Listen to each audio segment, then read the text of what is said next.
attaque avec une histoire assez surprenante. Chris Smith, cet homme qui a demandé une IA en mariage. Carrément. Oui, bonjour. C'est une anecdote qui, bon, fait sourire au début, mais qui en dit long, en fait, sur où nous en sommes avec ces technologies. Exactement, ça nous plonge direct dans notre relation avec l'IA, une relation qui devient de plus en plus intime, complexe. Tout à fait. On va regarder ça d'un peu plus près aujourd'hui. D'abord, cet attachement émotionnel, un peu étrange, qu'on peut développer. Oui. Ensuite, la grosse bataille industrielle qui se joue derrière ces outils. Et puis, l'impact bien concret sur notre quotidien. Justement, revenons sur Chris et son IA, Sol. Ce n'est pas un cas isolé, ce genre d'attachement, j'imagine. Ah non, loin de là. On se souvient de l'application Replica, vous voyez, ces compagnons virtuels. Ah oui, il y avait déjà des liens très très forts qui se créaient là. Et puis le film Her, évidemment, qui avait exploré cette idée de romance avec une IA. Ça semblait être de la pure science-fiction à l'époque, mais on s'en rapproche drôlement. Oui, Her a marqué les esprits, c'est clair. Alors, pourquoi on fait ça? Pourquoi est-ce qu'on prête des sentiments, voire même une conscience à des machines? Qu'est-ce qui nous pousse au fond? C'est un peu le cœur du sujet, j'ai l'impression. L'anthropomorphisme émotionnel. Notre tendance, quoi, à projeter du nous sur du non-humain. C'est ça? Il y a même une étude de Stanford qui dit que presque 12% des utilisateurs réguliers de chatbot ressentent une forme de connexion intime. 12%, c'est pas rien. Et c'est là que ça devient, comment dire, révélateur. Cet attachement, il parle beaucoup de nous, en fait, de nos propres besoins humains fondamentaux. C'est-à-dire? Quel besoin spécifiquement? Vous pensez à quoi? Eh bien, le besoin d'écoute, d'une présence qui ne juge pas, la solitude aussi, parfois, il faut le dire. Et l'IA peut donner l'impression de combler un peu ça. Hmm. Elle est toujours disponible, elle est programmée pour paraître emphatique. Paraître, voilà, le mot est essentiel là. Sherry Turkle, une chercheuse assez connue sur le sujet, elle insiste beaucoup là-dessus. Les machines, elles simulent l'empathie. Hmm. Elles ne se soucient pas réellement de nous. C'est précisément le piège de ce qu'elle appelle l'illusion de réciprocité. On a l'impression d'un échange mutuel, d'une vraie relation. Et on se laisse prendre au jeu, un peu facilement peut-être. Voilà. Et puis il faut dire que le design des interfaces, souvent très conversationnel, très humain, nous pousse un peu dans ce sens.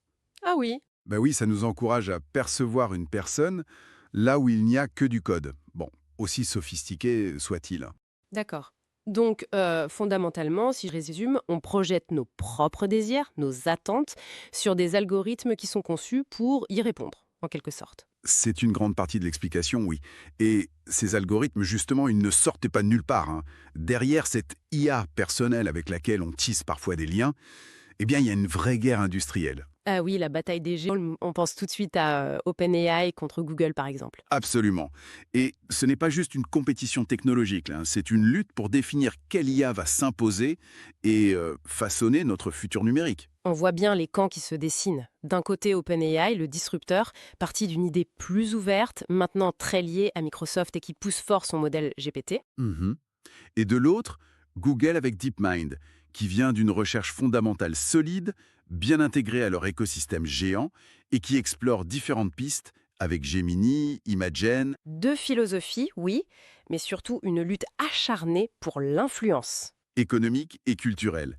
Les approches techniques diffèrent un peu, c'est vrai, mais l'enjeu final, c'est de devenir l'interface IA dominante. Avec des implications directes pour nous tous, hein, sur l'emploi, sur la gestion de nos données personnelles, sur les biais éventuels dans les réponses de ces IA, c'est énorme. Exactement. Et on voit bien les turbulences que ça crée tout ça. Les controverses récentes autour de l'instabilité chez OpenAI, avec le départ puis le retour de Sam Altman. Oui, ça a fait couler beaucoup d'encre. Ou le bad buzz des images générées par Gemini chez Google. Ah oui, ça aussi, ça montre bien les défis et la vitesse incroyable du développement. Parfois, on a l'impression que la réflexion éthique, elle peine un peu à suivre le rythme de l'innovation technique. Tout à fait. Et cette course folle, eh bien, elle a des applications très concrètes qui arrivent très très vite dans nos vies. Prenons les chatbots dans le service client. Ça, c'est une transformation visible par beaucoup de monde maintenant. Oui, c'est sans doute une des utilisations les plus répandues aujourd'hui, les chatbots clients. Les avantages sont évidents pour les entreprises, hein. Dispo 24/7, efficacité pour certaines tâches. J'ai lu l'exemple d'une chaîne hôtelière où le temps de réponse moyen est passé de 10 minutes à 20 secondes grâce à un bot. C'est considérable pour l'expérience client perçue quand même. Ah oui, 20 secondes, c'est impressionnant. Mais il faut nuancer, j'imagine. Ces bots sont surtout efficaces pour les questions simples, les tâches un peu répétitives, comme une FAQ ou une réservation standard, c'est ça. C'est exactement ça. Dès que la situation devient plus complexe ou qu'il y a une forte charge émotionnelle, une plainte sérieuse par exemple, là, l'intervention humaine reste indispensable. Le bot atteint vite ses limites en termes d'empathie réelle et de compréhension fine du contexte. Ce qui nous ramène à une question clé, il me semble. La transparence. Savoir si on interagit avec une machine ou un humain, c'est fondamental, non? Pour la confiance, C'est crucial. absolument. Pour la confiance et puis pour gérer les attentes aussi. Cette frontière entre l'humain et la machine devient de plus en plus floue, de plus en plus poreuse. Et ça nous laisse avec une question pour l'avenir. À mesure que les IA deviendront de plus en plus capables de simuler la conversation et l'émotion, est-ce qu'on apprendra à faire la différence? Ou est-ce que finalement cette différence finira simplement par ne plus avoir d'importance pour nous? Ça, c'est une vraie interrogation.